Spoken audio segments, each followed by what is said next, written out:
Not many fans will want to admit this, but One Piece is a story that's built on formulas. It's not solely built on them, but it is built on them. That's not a bad thing in my opinion. Although Oda has a tendency to fall back on similar patterns, he still manages to break new ground by finding creativity, surprises, and depth within his patterns. Upon reflecting on the development of the post-time skip era, I recently noticed one of those patterns.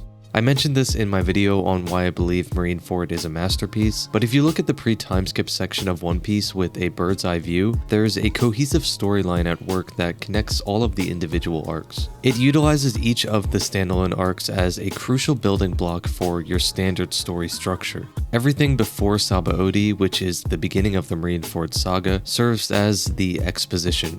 This is where the stage gets set, so to speak. From East Blue all the way to Thriller Bark, we gradually become acquainted with the Navy, the warlords, and pirates alongside many other key characters and concepts. Not only did each one of those arcs establish new information, they developed parallel plot threads as well. Sabaody serves as the conflict. This is where the problem of the plot is introduced. The Straw Hats reach the Red Line during the turning point of the era and suffer a devastating loss. Luffy is separated from his crew and needs to reunite with them so they can continue their journey. Meanwhile, the government has organized a public execution for Ace and risks going to war with Whitebeard's fleet as a result. Luffy chooses to go after his brother, and so a clear direction for the storyline is set in stone. Impel Down is our rising action, where the protagonist embarks on that quest to achieve their goal, all while facing intense hardship and increasing stakes. It then leads directly into Marineford, which is the climax for fairly obvious reasons, and then our falling action is the post-war, and the resolution is the Straw Hats postponing that journey they were trying to return to, thus tying up the conflict from before. My point is that there is a larger structure Oda used to plot out the entire pre-time skip section of the story.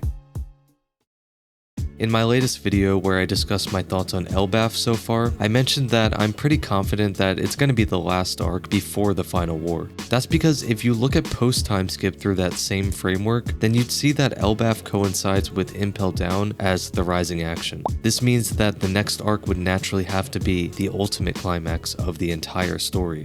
Just like the first 600 chapters, there's a clear beginning, middle, and end that connects all of the post-time skip arcs on a wider scale. Going back to that framework Oda has already used, it tells us that there should be 5 major arcs that contribute to the exposition, 1 arc to kick off a new saga and introduce the conflict, another arc to serve as the build-up for the climax, followed by a big war that ties all of the exposition together in some way, and then a mini arc for our falling action, and of course a final resolution. So for exposition, we have Fishman Island, which introduces Joy Boy, Poseidon, the Noah, Madame Charlie's prophecy, and the sun symbolism. There's Punk Hazard, which gives us ancient giant stuff, dragon stuff, but not that dragon, and also some devil fruit and Vegapunk stuff. Then Dressrosa, which involves celestial dragon lore, the formation of the Grand Fleet, Sabo, the revolutionaries. You've got Whole Cake Island, which includes Germa science stuff, Sulongs, Big Mom obviously, and more giant stuff. And then the 5th arc would be Wano, which fleshes out the Kozuki clan, the Seraphim, Luffy's role as a savior, the new generation, and more Joy Boy and ancient weapon stuff. Not to mention there was a lot of storylines about the Marines going on during this time, and if you're wondering why I left out Zoe, it's because it mostly exists as a setup for exposition that takes place in Whole Cake and Wano. It's like what Jaya is to Skypiea, or Whiskey Peak to Alabasta. So with the exposition out of the way, there should now be a new arc introducing a new saga and a new final conflict. Well, that's exactly what Egghead Island was, and it's worth mentioning that Egghead was almost entirely connected to that information from those prior arcs. I don't think I have to mention how much of a callback that arc was to Sabaody, which served the same purpose for pre-time skip. The major conflict here is that the world is coming to a point of major tension between the government and many other factions. The One Piece itself is now the active goal of every player in the game. All of this promises that soon the history of the world will become clear and the Straw Hats will finally be ready to claim the One Piece. So that brings us to Elbaph. Narratively, this arc is a lot closer to something like Skypiea than it is Impel Down. However, it's doing the exact same thing for its respective saga. It's pulling from all of the exposition, setting up the climax, and moving towards fulfilling the promise of the conflict. Also, both arcs revolve around breaking someone out of a jail in a sense. Like Ace, Loki is surely going to be crucial in getting that big war to actually happen, especially due to his desire to literally bring the world to an end. This basically guarantees that after the crew leaves Elbaph Island, we're getting one more major arc before it's all over. Both Elbaph and the climax will no doubt be very long, probably over 100 chapters each, so we've still got a long time before One Piece is done for good. But what this does tell us is that from a structural standpoint, Elbaph largely exists to kick off the true finale to the series. Things like the events of the Void Century, Imu's identity, the final road poneglyph, and the ancient weapons will all likely be revealed here because of their significant ties to the conflict that was introduced in Egghead. It explains why Oda has been diving deeper into the Void Century than he ever has before. It also explains why Shamrock will probably serve as Luffy's main obstacle this arc. If he's gonna participate in the Great War on an even bigger scale than Marineford, then he first needs to prove himself as a great pirate. By defeating someone equivalent to Shanks in terms of strength, he will finally be on the same level as his role model. Quick note about that. Spoilers for chapter 1140, by the way.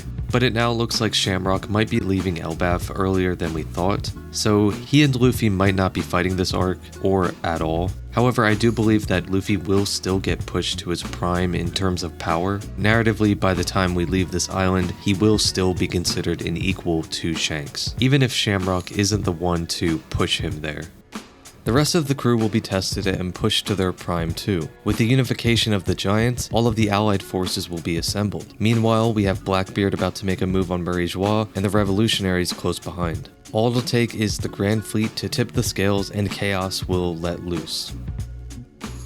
To recap what we discussed so far, by analyzing Oda's execution of the first half of One Piece, we can better understand the trajectory of the second half. Pre-time skip was a story about the formation of the Straw Hat Pirates and the end of an era. Post-time skip is about the truth of the world and the fight for a new dawn. After Egghead, that story is now in full swing.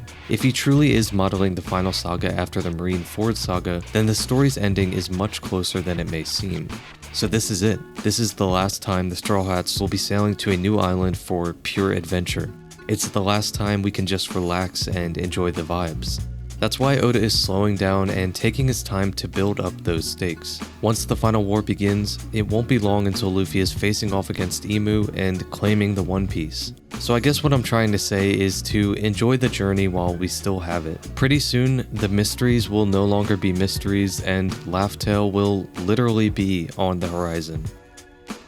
If you're still here, thanks for tuning in. Let me know what you think in the comments. I'm always happy to continue the discussion down there. And if you enjoyed the vibes, then consider dropping a like or even subscribing. That's all for now though. Hopefully I'll catch you in the next one. See ya.